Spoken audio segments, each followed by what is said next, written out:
My search took me some 9,000 miles from home to the Ugandan city of Entebbe. From here, a chartered plane flew us an hour west to Bundabugyo. The place was so remote, we had to land on a grass runway. It was here in the mountains that I met 35-year-old ASIMU KILOLO and 13-year-old MAUREEN'S KIRIHONA, who had intimate knowledge of Kande's story. I just cried when I heard her story. Do you fear that you could become like the girl in Kande's story? Yes, I'm afraid of being alone. I'm afraid of becoming an orphan. Kande's story is a real-life account of a 12-year-old African girl who loses her father and then mother to AIDS. Kande is left to fend for herself and her 5 siblings. The story about her struggles is illustrated in this 45-page booklet. Nothing fancy about the book, yet her story has touched countless people living with or affected by HIV/AIDS. Are you afraid of dying? No, but I'm worried about my family. Just like in Kande's story, when the father died, the family suffered. ASIMU KILOLO is HIV positive. It's been 5 years since the diagnosis. He feels okay today. But instead of worrying about the future, he spends his time telling others about the Kande story. I've given out over 200 copies of this book, along with 100 copies of the Book of Mark. I'm trying to save people's lives because Kande's story is more than just about AIDS. It's about how the community, and especially the church, can love and care for people affected by AIDS. Kande's story is published by Wycliffe Bible Translators, the world's largest Bible translating organization.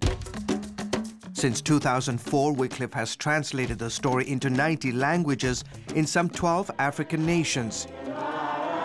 Here in Bundabugyo, Wycliffe personnel are using Kande's story as a tool in HIV/AIDS workshops. 13-year-old Maureen has been attending the sessions. And when she is not in class, Maureen is tending to daily chores at home and looking after her mother, who is dying of AIDS. Her father passed away several years ago after contracting the virus. I'm not ready for this role. I'm the one struggling to look after my mother and 3 siblings. I turn to page 13 of Kande's story and see my life in the book. My mom is too weak to move around, so she holds on to me. But at least she's alive because she's giving me advice and preparing me for the time when she won't be around anymore. I know they're going to be orphans, but I'm telling them to trust in the Lord. I know that He will take care of them. The mom is especially proud of Maureen, who is learning to read and write, thanks to Wycliffe's literacy programs. This brings me so much joy, especially knowing that she's learning to read parts of the Bible in our language. Mind you, translating the Bible into the Bwizi language has not been easy. Those living in this village have never had a written language.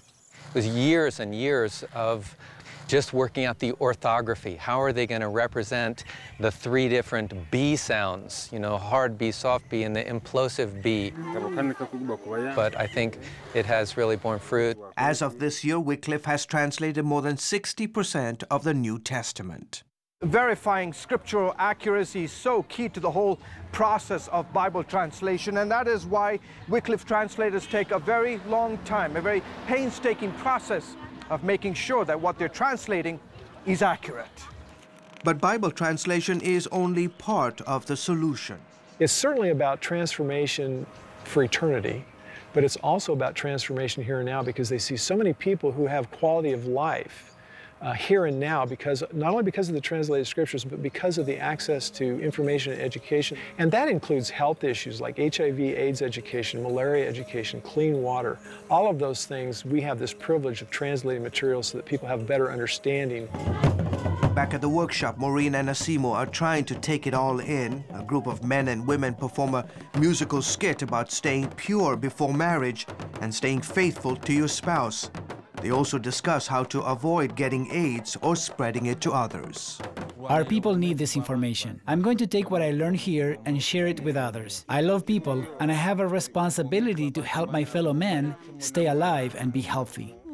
If I ever get the chance to go to college, I want to become a nurse or a teacher. I want to educate people about this disease. That's what Kande did when she grew up. She told others about God and how to stay safe.